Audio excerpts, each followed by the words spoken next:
अस्सलाम वालेकुम जी। समा पॉडकास्ट के साथ मैं हूं आपका होस्ट हमजा साजिद राना। नाजरीन, जिस तरह आप जानते हैं कि हमारे हमसाया मुल्क भारत में इस वक्त आईपीएल का दौर है और आईपीएल का फाइनल बिल्कुल करीब है। लेकिन आज जो हमारा टॉपिक है या जो मजमून ज़ेर बहस है, जिसके लिए मैंने आज सतार साहब को दोबारा से दावत दी है, वो ये है कि जो चीयर लीडर्स होती हैं, या जिस तरह आपने देखा होगा कि हर बॉल पे जब चौका छक्का या आउट होता है तो जो हामी टीम होती है, मुखालिफ टीम, उनकी जो हमायत में कुछ लोग नाचते हैं। आपने अक्सर देखा होगा। उनके पीछे क्या, उसके पीछे थ्योरी क्या है, उनका किस तरह का काम है, और उस काम के ऊपर आपको जिस तरह पता है कि गुज़िश्ता पॉडकास्ट के अंदर हमने बताया था कि बीजेपी और कांग्रेस, ये इंडिया की दो बड़ी जो जमातें हैं जो हमेशा से बरसरे इक़्तिदार रहती हैं, वो इनको बैन करने के लिए एक पेज पे आ गए थे महाराष्ट्र के अंदर। तो आज चीयर लीडर्स के किरदार के ऊपर, उनकी परफॉर्मेंस के ऊपर, उनकी लाइफ के ऊपर बात करेंगे। मेरे साथ मौजूद हैं आज सतार खान साहब, उनसे ये बात करेंगे चीयर लीडर्स के हवाले से। सर, ये जो इस वक्त आईपीएल चल रहा है, ठीक है, और फाइनल्स की तरफ जा रहा है, लेकिन इसके अंदर जो चीयर लीडर्स का किरदार है, और हमने आईपीएल से ही इनको शोहरत पाते देखा है। स्टार्टअप तो इनका हुआ था साउथ अफ्रीका के 2007 के T20 वर्ल्ड कप से। आप क्या समझते हैं कि इनका किरदार क्या है, और इनकी जॉब क्या इतनी हैसल फ्री है, और इससे क्राउड पे क्या असर पड़ता है और मैचेस पे क्या असर पड़ता है? क्राउड एंटरटेन होता है क्या, मतलब लोगों के अंदर एक तब्दीली, क्योंकि इसके पीछे कोई कॉन्सेप्ट तो होगा ना, बिला वजह तो नहीं। अब वो उनको पे करते हैं, वो कंपनीज के थ्रू आते हैं, तो इसके ऊपर ज़रा रोशनी डालिए। ये चीयर लीडर्स का पहले ये है कि हम जैसे ममालिक जो होते हैं ना, जिसमें पाकिस्तान भी आया था, इंडिया गो के हमसे बहुत सारे मामलों में आगे जा चुका हुआ है, लेकिन फिर भी कुछ सोच में वो फ़र्क नहीं है। इंडिया पाकिस्तानी ऐसे सोचते हैं। चीयर लीडर्स को देख के जो कॉन्सेप्ट डेवलप होता है या जो ख्याल आता है ना, बड़ा अजीब व गरीब बेहुदा किस्म का ख्याल है। जैसे किसी को नहीं पता कि भाई चीयर लीडर्स क्या उछल कूद का नाम है। वो भाई, अगर उछल कूद का नाम हो, अब आप देखें कि अपने कद से 20 फुट ऊपर जंप लेना या जंप लगवाना कि आपको फेंका जाए, फिर आपको कैच किया जाए, वेट आपका अपने वेट के बराबर, आप किसी के वेट को पकड़ते हैं, अपने वेट के बराबर, अपने वजन के बराबर आप किसी के वजन को पकड़ते हैं। ये बाकायदा इनका कोर्स होता है, स्कूल होता है, कॉलेज होता है, वहाँ पे जाती हैं, पूरा का पूरा कोर्स होता है, लंबा चौड़ा होता है। इसमें एथलेटिक भी होते हैं, जिम्नास्टिक्स भी होते हैं, स्टंट्स भी होते हैं, इसमें उछल कूद भी होती है, वेट लिफ्टिंग भी होती है, मतलब बहुत सारी चीज़ें होती हैं। इनके साथ जुड़ी हुई बहुत सारी चीज़ें ऐसी हैं जो लोगों को कम मालूम होती हैं। वैसे तो बड़ा शौक होता है लोगों को चीयर लीडर्स से देखेंगे, लेकिन उनके साथ जो बात जुड़ी होती है ना, वो बहुत कम होती हैं। मिसाल के तौर पे एक बात है, जो 2011 में, अभी 3 साल ही हुए थे आईपीएल को शुरू हुए, तो 2011 में एक साउथ अफ्रीका की चीयर लीडर्स थी, ठीक है, गैब्रिएला, ठीक है, उसकी कोई 22 साल उम्र थी। उसने, क्योंकि ये आफ्टर पार्टी मैचेस जो होते हैं जी, कि ये मैच ख़त्म हुआ है, रात को पार्टी हो रही है, तो उस रात की पार्टी में टीम के खिलाड़ी भी होते हैं, ठीक है, टीम मैनेजमेंट भी होती है, और चीयर लीडर्स भी होती हैं, ठीक है। तो उसने आफ्टर पार्टी मैचेस के हवाले से कुछ ऐसी बातें की जो इंटरनेट सेंसेशन बन गई। ठीक है। उसने बड़ा स्ट्रेट अवे उसने कहा कि ऑस्ट्रेलियन जो हैं वो बड़े नॉटी हैं, और साउथ अफ्रीकन के जो प्लेयर्स हैं वो बड़े नोटोरियस हैं। ये लफ्ज़ उसने इस्तेमाल किया। अच्छा, ये प्रेस में आया था ये लफ्ज़? यार, इंटरनेट होता है, सोशल मीडिया होता है, उसमें आप बड़े तरीके से, किसी तरीके से आते हो, ये वो काम करते हैं ना। ठीक, तो दे दिया मसंगे। तो उसमें यह था कि उसने, साउथ अफ्रीका का प्लेयर था ग्राहम स्मिथ जी, उसके बारे में कैटेगोरिकली ले दिया था कि ये मुनासिब नहीं है, बड़ा बेहुदा आदमी है। उसके बाद उसने जॉन्टी रॉड्स का भी जिक्र किया था, बड़ा मशहूर फील्डर है। मोरकल का भी जिक्र किया था। अच्छा, मोरकल का भी क्या था कि ये लोग जो है ना, ये बड़े बेहुदा खिलाड़ी हैं। और उसके बाद उसने कहा था कि जो बेहुदा नहीं है, जो बहुत ही डिसेंट नफीस हैं, वो MS धोनी है, अच्छा, और रोहित शर्मा है। इसके पीछे ये वजह तो नहीं क्योंकि उनका कॉन्ट्रैक्ट इंडिया के साथ है, वो उनको नहीं। अगर ये वजह कर लें तो भाईजान, साउथ अफ्रीका जहाँ की वो रहने वाली है, जहाँ की वो चीयर लीडर है, जहाँ से वो आई है, तो उनके खिलाड़ियों का नाम क्यों ले? बिल्कुल बिल्कुल बिल्कुल ठीक कह रहे हैं आप। अपने ओरिजिन से ही, अगर मैं पाकिस्तान के बारे में कैसे बात करता हूँ, पाकिस्तान ही मुझे बाहर भेज रहा है, तो फिर वो बात जो आप कह रहे हैं वो कैसे? ठीक ठीक। तो MS धोनी, ये अलग बात थी कि MS धोनी का ताल्लुक तो मुंबई इंडियंस से नहीं था, लेकिन रोहित शर्मा का था। ये मुंबई इंडियंस की चीयर लीडर थी। ठीक। तो जब इसने ये बात की, उसने कहा कि ये रोहित शर्मा और MS धोनी जो है ना, जब पार्टी में होते हैं तो ये डार्क साइड्स पे चले जाते हैं। डार्क साइड्स का मतलब है कि ये अवॉइड करते हैं कि किसी के साथ हमारा वो ना हो, लड़कियों के साथ वो देखते हैं, वो अपना अवॉइड करते हैं कि कोई जाके मिल रहा है, गपशप लगा रहा है, बहुत कम गुफ्तगू करते थे। एक अपने देखे पार्टी अटेंड की चले गए। उसके बाद ये हुआ कि एक समझ रहे हैं कि बाकायदा बॉलीवुड से गैब्रिएला को ऑफर आई, इंडियन फिल्म इंडस्ट्री से, कि आप रोल करें। ओके। क्योंकि एकदम जब इंटरनेट सेंसेशन बन जाए, कंट्रोवर्सी जनरेट कर दे और एक लड़की जनरेट करे, और स्टेटमेंट्स भी इस तरह की हो, वो इस तरह की हो, तो हम सबकी आदत एक होती है, हम उसके बारे में पूछना शुरू कर देते हैं, कौन है, डिस्कस होने लग जाती है, सर्च होने लग जाती है। ठीक है। अब ऑब्वियस बात है, तो हॉलीवुड से, इंडिया की हॉलीवुड से उस लड़की को, गैब्रिएला को बॉलीवुड से ऑफर आ गई। ठीक। फिर उसके बाद इंडिया में इंडिया ग्रैंड प्रिक्स भी था। ठीक है। वो अगले साल होना था या उसके 2 साल बाद होना था। उसकी ऑफर आ गई कि आप ओपनिंग में आइएगा। अच्छा। ठीक है। अब ये सारी चीज़ें थी और वो वापस उसे MI ने, मिलिट्री इंटेलिजेंस नहीं, मुंबई इंडियंस की मैं बात कर रहा हूँ। ठीक। MI से आप लोगों के जहन में आता है कि पता नहीं शायद पाकिस्तानी है सर, क्या करें।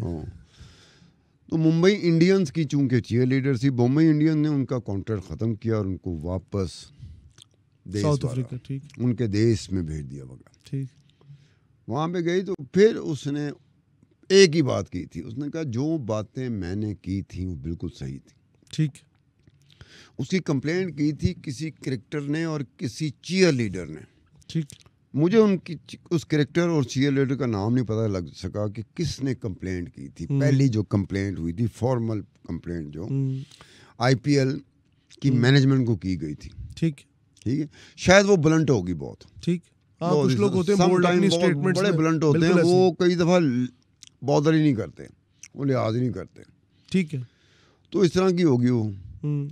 तो एक ये सेंसेशन थी, इंटरनेट सेंसेशन, जो चीयर लीडर के साथ थी। ठीक। उसके बाद ये हो गया था कि इनको पड़ गई थी IPL वालों का कि यार अगर कोई और लड़की बोलती है, कोई और चीयर लीडर बोलती है, आफ्टर मैच पार्टी में तो जाती हैं जी, तो ये गड़बड़ हो जाएगी। ठीक। ठीक है।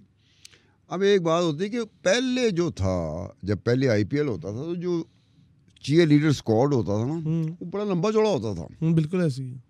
अब मुख्तसर कर दिया गया। पहले 40 तक का भी था। हाँ, ठीक है।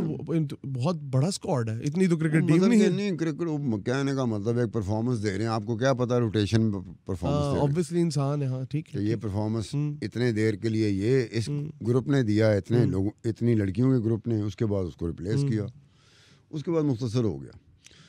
तो ये था कि 2014 में IPL के ऊपर ठक करके आई, क्या चीज़ आई, मैच फिक्सिंग। ठीक। अब मैच फिक्सिंग में जो क्रिकेट बोर्ड इंडिया का था, उसने कहा कि ये एक बड़ी बदनामी है पूरी दुनिया में, इतना बड़ा टूर्नामेंट है, सबसे बड़ी लीग है, इसमें मैच फिक्सिंग और ये वो फलाना। उन्होंने क्या करें, उन्होंने कहा गैर मुतल्लिका लोगों का, टीम के खिलाड़ी और टीम मैनेजमेंट से मिलना जुलना, राब्ता जो है ना, उसको बिल्कुल ही ख़त्म कर दिया जाए। ठीक हो गया। उन्होंने पाबंदी लगा दी चीयर लीडर्स की कि आफ्टर मैच पार्टीज में आप नहीं जा सकती। ठीक हो गया। क्योंकि आफ्टर मैच पार्टीज में आप जाएंगी, वहाँ क्रिकेटर्स होते हैं, वहाँ टीम मैनेजमेंट होती है, आपके आपस में गपशप होती हो, इंटरेक्शन होता है, कोई बात लीक हो जाए और फिर चीयर लीडर्स के पीछे कोई बुकिया खड़ा हो, कोई मैच फिक्सर खड़ा हो। ठीक। अब यहाँ पर बात आती है कि मैच फिक्सर और बुकिया में फ़र्क होता है। हमारे यहाँ तो फ़र्क समझा ही नहीं जाता, पता नहीं आता कि मैच फिक्सर भी वही है, बुकिया भी वही है। हमारे यहाँ वो एक सोच है ना। हाँ जी, वो है। मैच फिक्सर एक अलग चीज़ है, बुकिया एक अलग चीज़ है। ठीक है। मैच फिक्स हुआ कि नहीं हुआ उसको एक तरफ रख दे। मैच फिक्स है तब भी बुकिया ने बुक करनी है, मैच फिक्स नहीं है तब भी बुकिया ने बुक करनी है। उसने तो बुक ही करनी है अपनी, उसका काम भी अपनी बुक चलाना, उसका काम है अपनी बुक चलाना। ठीक है। अब वो उसको कहते हैं बुक मैनेजमेंट। बुक मैनेजमेंट कि आज के दिन में कोई मैच हो रहा है ना, हम्म आईपीएल का कोई मैच हो रहा है या आईपीएल का प्लेऑफ तो खत्म हो रहे हैं, एलिमिनेटर भी खत्म हो रहे हैं, उसके बाद फाइनल होगा, फाइनल्स आ रहे हैं। हाँ जी, तो वो मैच हो रहा होगा तो बुकिया ने बुक करनी। ठीक ठीक है। अब बुकिया के लिए क्या चीज़ बहुत ज़रूरी होती है? क्या? वो इंफॉर्मेशन, वो नॉलेज, वो लुकआउट।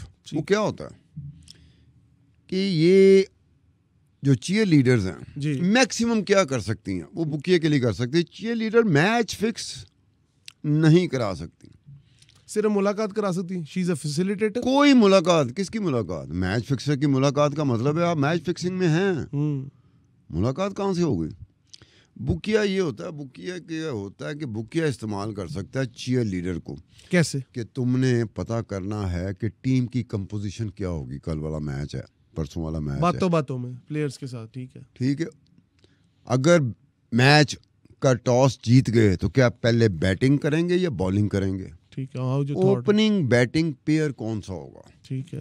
ओपनिंग बॉलिंग पेयर कौन सा होगा? ठीक है। डेथ ओवर्स में कौन सा बॉलर होगा जिससे बॉल कराया जा सकता है? ठीक है।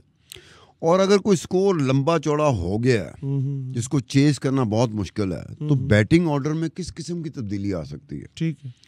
फिर ये कि आपको स्कोर करने की जरूरत पड़ गई, कि लंबा स्कोर करने की जरूरत पड़ेगी, तो पिंच हिटर आपका कौन सा होगा?